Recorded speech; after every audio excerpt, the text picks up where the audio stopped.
कि 30 तारीख को आपकी सेवाएं समाप्त करके आपको घर बिठाया जा रहा है। तो सर हम यही कहना चाहते हैं कि 8 साल देने के बाद में भी आज हमारी ये स्थिति है कि हम कहाँ जाए। जो लखपति दीदी जो बनने के लायक है, जो महिलाएं हैं 2015 से यहाँ तक आए, उनको आज हटा रहे हैं, फिर बोल रहे हैं लखपति दीदी बना रहे हैं। एक तरफ 14,000 में भी अपनी फैमिली को रख सके, फिर भी हम जैसे तैसे कर रहे हैं। 8 साल की एक नौकरी और अचानक बोल दिया गया घर जाइए, तो ये आखिर ये किया क्यों जा रहा है और ये दर्द कितना बड़ा है। अनजान गाँवों में जाके हम काम कर रहे हैं, उन महिलाओं को जागरूक कर रहे हैं। सर 46 गाँव हम अकेले देखते हैं। तकरीबन 8 साल की एक नौकरी और उस 8 साल की जॉब के बाद अचानक एक आदेश कि अब आपको निकाला जा रहा है।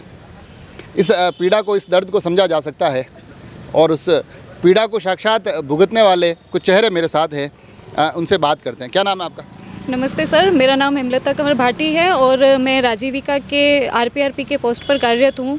सर 2016 से मैं राजीविका में कार्य कर रही हूँ और अब हमें वहाँ से, हमारे सीनियर के वहाँ से, जयपुर से आदेश आया है कि हमें अब हमारी सेवाएं समाप्त की जा रही है, जिसमें कि हमारे बहुत सारे ज़िलों में हमारे भाई बहनों को घर बिठाया जा रहा है और उसके तहत मैं खुद हूँ। आज हमारे ज़िले में हम 5 आरबी के हैं, उसमें से सर 3 को घर बिठाया जा रहा है। और राजीविका बात करती है कि आजीविका संबंधित बात करती है, महिला सशक्तिकरण की बात करती है, बेरोज़गारों को रोज़गार देने का बात करती है। और आज उसी, मैं एक एसएचजी की बुक कीपर भी हूँ सर, उसमें लिखने का कार्य भी करती थी, वहाँ से शुरुआत करी और आज 8 साल मैंने राजीविका को दिए हैं। और अब हमें कह रहे हैं कि आप घर जा सकते हो। 30 तारीख का हमें लेटर भी दे दिया है कि 30 तारीख को आपकी सेवाएं समाप्त करके आपको घर बिठाया जा रहा है। तो सर हम यही कहना चाहते हैं कि 8 साल देने के बाद में भी आज हमारी ये स्थिति है कि हम कहाँ जाए, ना हम दूसरे ज़िले में जाके काम कर सकते हैं। मैं राजसमंद से ही हूँ सर, राजसमंद से जहाँ से मेरे को निकाला जा रहा है, इसी ज़िले की रहने वाली हूँ। और कोई अदर डिस्ट्रिक्ट के भी हमारे भाई बहन काम कर रहे हैं और सैलरी भी सर अब जाके हमारी 14,605 रुपये करी है। उसी में हमारा रूम किराया, उसी में फील्ड का किराया भी, उसी में पेट्रोल खर्च, उसमें रूम खर्च, उसमें खाना पीना उसी में।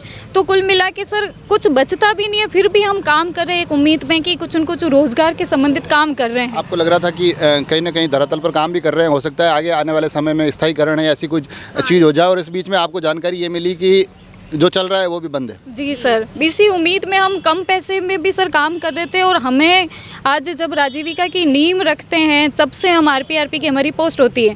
जब एसएचजी, जिस गांव में राजीविका को कोई नहीं जानता था, उस गांव से हम काम करके उस अनजान शहर, अनजान गाँवों में जाके हम काम कर रहे हैं, उन महिलाओं को जागरूक कर रहे हैं। सर 46 गाँव हम अकेले देखते हैं। हमारी पोस्ट ऐसी है कि बैंकों से लगा के हर तरीके का कार्य हम करते हैं और काम को लेके कभी टारगेट्स में भी हमारा कमी नहीं रही है, हर टारगेट्स हमने कंप्लीट करके दिए हैं। तो हमारी यही उम्मीद है सर कि जो भी हमारे राजीविका में जो भी वैकेंसीज वगैरह निकले उनमें हमें लिया जाए सर, अनुभव को देखते हुए हमें लिया जाए। हमारे जो भाई बहनों को इन्होंने घर पे बिठाया है, जिनको बेरोजगार किया है, उनको भी फिर से वापस लगाया जाए। ये पीड़ा है 8 साल की एक नौकरी और अचानक बोल दिया गया घर जाइए, तो ये आखिर ये किया क्यों जा रहा है और ये दर्द कितना बड़ा है। एक तरीके से यूँ देखिए कि सर जैसे 8 तारीख को हमें ये मिला, हमें हमारे ज़िले का आदेश मिला, तो तब से यूँ सर मेंटली हम लोग बहुत ज़्यादा डिस्टर्ब हो गए कि अचानक हम कहाँ जाएं, अब किसके पास जाए। 8 साल अगर किसी संस्था को काम, अगर हमने राजीविका को दिया, उसके बाद में भी हमें अगर घर बिठाया जा रहा है, तो सर एक तो बड़ा, हर कोई अपनी स्थिति सही नहीं है कि सर 14,000 में भी अपनी फैमिली को रख सके, फिर भी हम जैसे तैसे कर रहे हैं। तो फैमिली में किसी के परिवार की जिम्मेदारियां भी होती हैं सर, अपने छोटे छोटे बच्चों को लेके, कुछ बच्चों को छोड़ के अदर डिस्ट्रिक्ट में भी जाके काम कर रहा है सर। बैकवर्ड इलाके में भी बहुत सारे लोग हमारे काम कर रहे हैं। तो सर एक तरीके से एक सदमा जैसी चीज़ है कि आज हमें अनुभव के तौर पे हमें इस उम्मीद थी कि हमें आगे कहीं ना कहीं लिया जाएगा, उसके बजाय हमें अचानक बोल दिया गया है कि। क्या नाम है आपका? क्या नाम है? मेरा नाम पूनम पालीवाल नाम। कहाँ से हो आप? मैं राजसमंद से। राजसमंद से हो? कब से हो आप? मैं भी 2016 से। 2016। घर में कौन कौन है आपके? मेरे 3 बच्चे हैं, सासू जी है, पति है और मैं हूँ। तो अब आप जब एक महिला कमाती है तो ऐसा लगता है कि कहीं ना कहीं परिवार को भी संबल मिलता है, थोड़ा एक परिवार को आर्थिक रूप से थोड़ी मजबूती भी मिलती है, और ऐसे में अब आपको बताया गया है कि आपको हटा दिया गया है, तो फिर ये तकलीफ तो आ रही होगी, परेशानी तो हो रही होगी। ये तकलीफ आ रही है, अब एक के कमाने से सर क्या होता है, इसीलिए तो हम सोच रहे हैं कि भाई कहीं कहीं हमारे को दूसरी जगह सेट किया जाए तो अच्छा होगा। तो अब ये आखिर में आप आज ज्ञापन भी देके आए हैं, क्या अधिकारियों ने क्या कहा है, क्या बात है? सर यही बोला है कि हम आगे तक आपकी बात पहुंचा देंगे और ज्ञापन का हम आगे भेज देंगे। और सर हम यही भी कहना चाहते हैं कि सरकार एक तरफ से तो लखपति दीदी योजना चला रही है, और आज जो लखपति दीदी जो बनने के लायक है, जो महिलाएं हैं 2015 से यहाँ तक आए, उनको आज हटा रहे हैं, फिर बोल रहे हैं लखपति दीदी बना रहे हैं एक तरफ। तो सर ये तो बहुत बड़ा अन्याय है महिलाओं के साथ।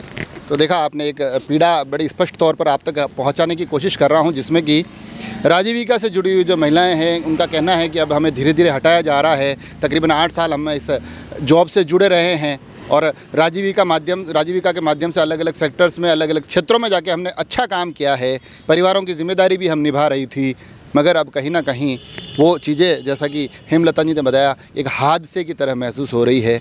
इस पीड़ा को आप तक पहुंचाने की कोशिश कर रहा हूं। जुड़े रहें राजसमंद एक्सप्रेस से। धन्यवाद।